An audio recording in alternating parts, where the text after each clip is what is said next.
Because they are flat. See how that tire is flat? It's not round. Yeah? Yeah. This one? Yep. Oh no.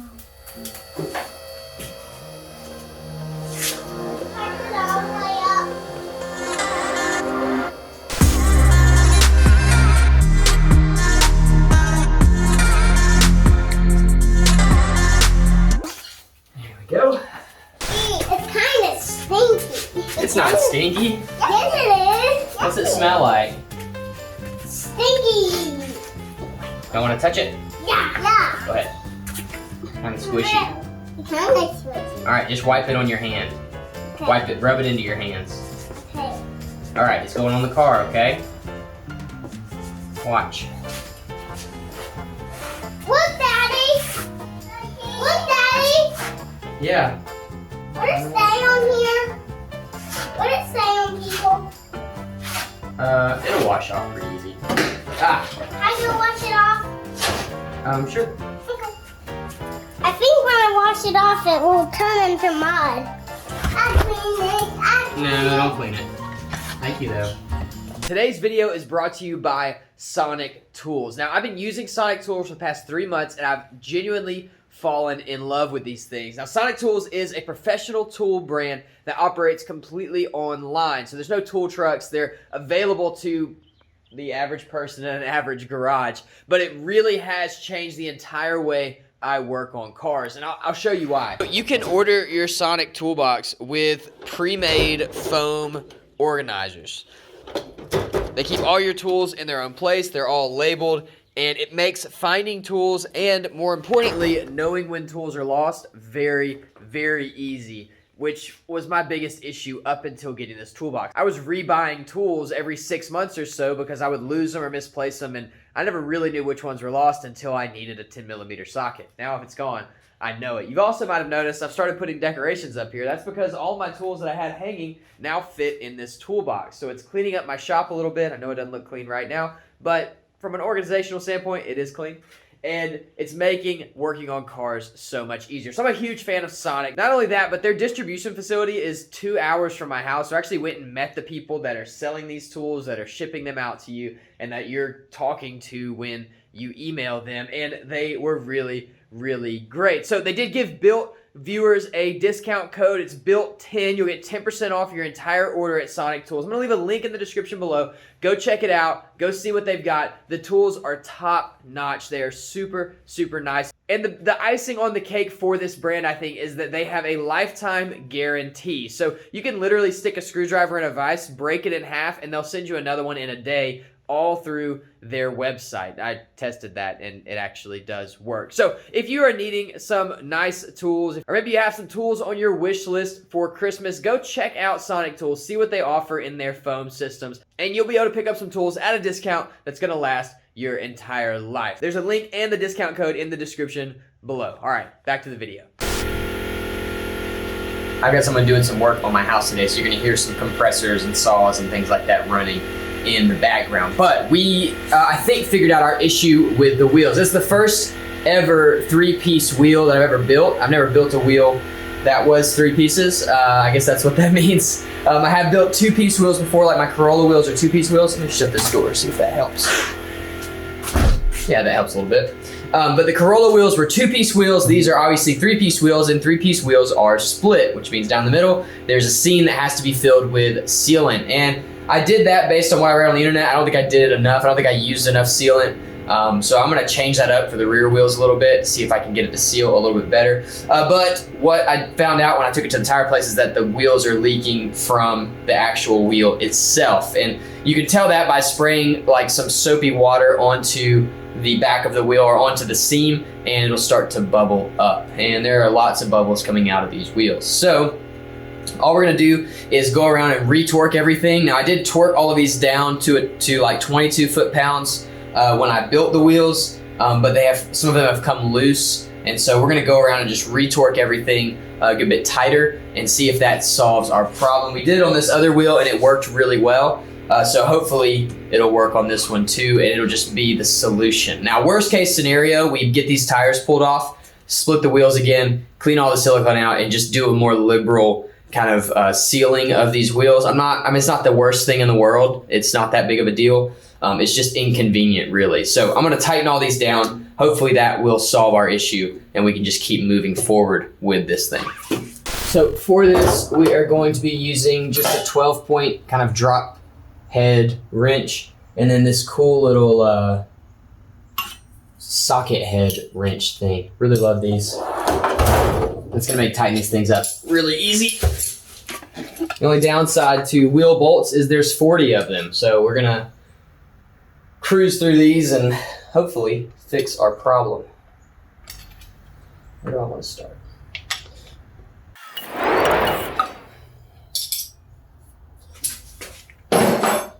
And let's test it.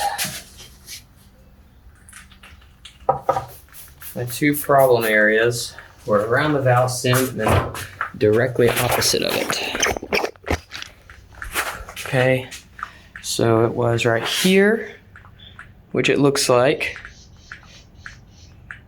No more bubbles. And then directly across from it, no more bubbles. So hopefully that fixed our leak. If you remember before, it looked like this. And now we're all clear. And then over here, before it looked like this. And now, no bubbles. So hopefully this just works and we're done. I don't know, we'll see. There was only one bolt on this side that was loose, but all of them were like a little bit loose. I just snugged them all down real hard and I guess it worked. I had mentioned in a previous video that we were gonna turbocharge this thing, or at least try it. I want to save that for the Corolla because I love that engine and I want to keep that engine. As soon as we can swap this engine, it's going. It's gone. It's done. Tired of it. If you want it, let me know. I'm over it. We'll get it running, but I'm going to have to charge my jump box again because this thing keeps killing it.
Okay, so I went over this whole thing, sanded it down. I filled in some more areas, sanded those down. I enjoy working with that drywall putty from a sanding perspective, but from a drying perspective, it's super inconvenient. Because there's no real catalyst, it doesn't dry very fast. You can use heat to dry it, and I did that, but it takes a lot. So I think next time I do this, I'm gonna have to plan a little bit better on my times and all that stuff. Speaking of times and planning, I've got this.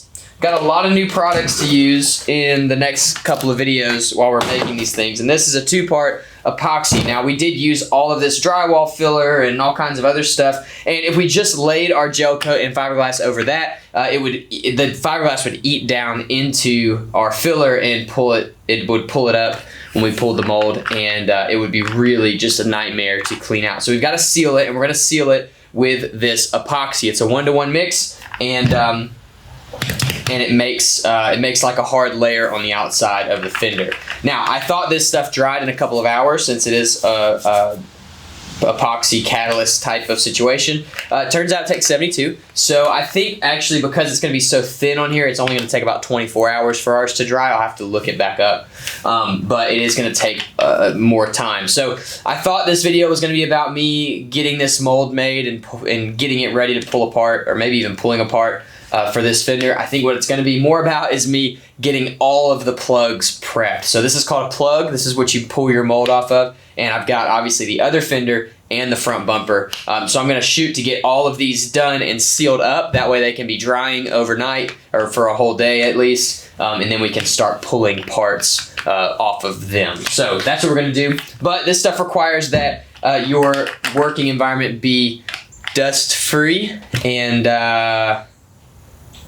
so we're gonna handle that.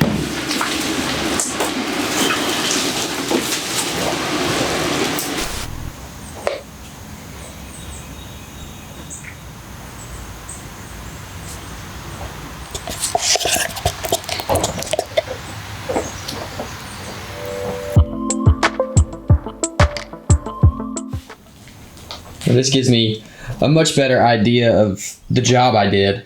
Quick recap of what I've done, just kind of on and off camera. I cleaned up this transition a little bit, so this kind of flows down into there now. So it's a little bit smoother. You won't really ever see it, but it was easy enough to do. And then cleaned up this transition as well that rolls underneath the car body. We cleaned up this edge, so this edge was really rough. Filled in this hole a little bit where we've kind of had that dip this whole time. Pulled this where the bumper comes in. I pulled it in a little bit and then made a transition into that. So that's what all of this is where that bumper is kind of been pulled together and then smoothed out. So that worked out really well. Filled this up just kind of like we did on the fender to make it flat, and then built this transition piece right here out of tin. When we do mount this thing, this is gonna hug the body of the car that fills in that big gap that we had. That's it. Now we just wait for this thing to dry and we will have a part ready to be molded. All right, so it's been, I don't know, like 2 hours, maybe like 3, and this stuff is crazy smooth, but the downside is it's still really, really tacky. I'm gonna try to transport this into the other garage so that I don't get dust and everything else into this finish to contaminate it. Hopefully this goes well. Let's go.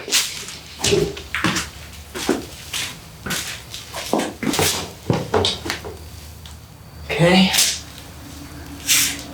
Now, I was just thinking, and this one, I've not built my little headlight kind of filler gap piece that we built out of tin on this one yet. I'm gonna put this back on and make that piece in the dark. Let's do it.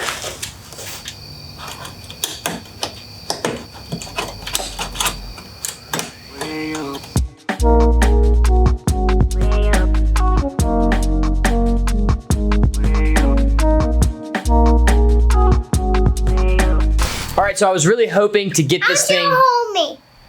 I can't right now. I'll hold you and just see. Look at my hands. Alright, so I was really hoping to get this thing into kind of clear coat or. You can go wash your hands with the hose pipe now. I will in just a minute. Into epoxy tonight, but it's not. Yeah, it's not gonna happen because this stuff I just had more work on this one than I really realized. And this stuff takes forever to dry. So I'm gonna have to let it dry overnight. I'll probably have to hit it with the heat gun tomorrow before I can start sanding it. Yay! But I really want this to be right. I really want this to be good, which means this video is probably gonna be a longer one. And it is gonna go. How did we build this horse? And it probably means that one of the videos this weekend is short. And if you're wondering why that video was short, it's because this is taking longer than I expected. Daddy? But what we're gonna do in the morning. Daddy, I'm talking to you. What? How did we build this horse? With screws and wood. All right, hang on. Triangle. So I'm gonna let this dry overnight. We'll come back tomorrow. Buddies. We'll sand it down, Triangle. clean up all the cuts and stuff. Might have to fill one more time, and then we'll be able to epoxy and move on to the bumper. See you in a bit.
Okay. Now,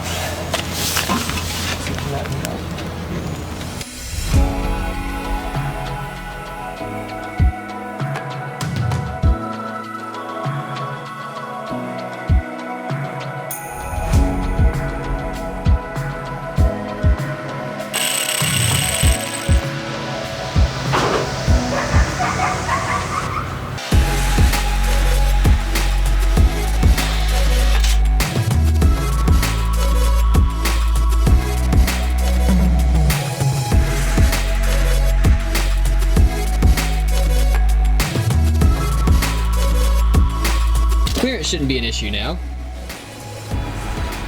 This thing looks awesome.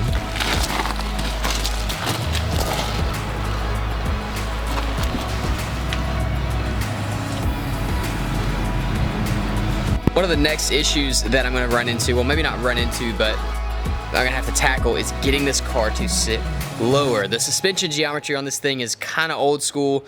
The springs are very short, and so the travel is, I don't know, you might have like 3 inches of travel at stock ride height.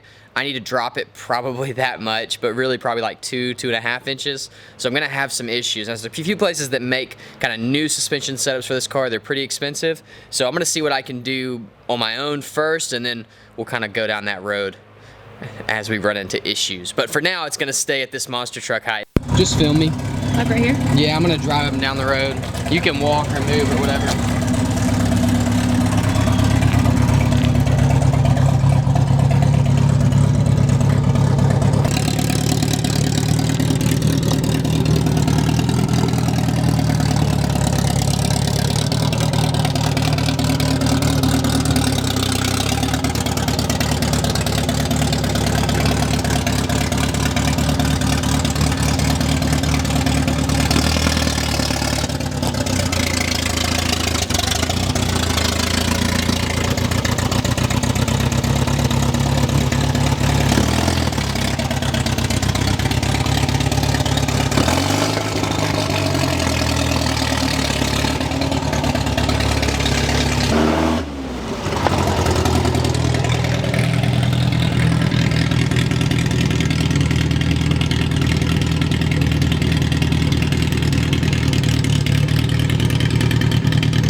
No reverse, I can't figure that out. We're gonna have to do something, but it works, and they turn, and I went full lock right and full lock left, no scrubbing at all, which is great. That's a good move.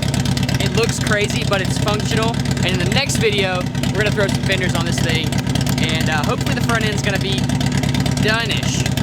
All right, I'll see you guys in the next one. Perfect, thank you. Okay, you can stop filming now. It's funny because I said, it appears that he cannot go backwards. Yeah, it's true. It does not have reverse.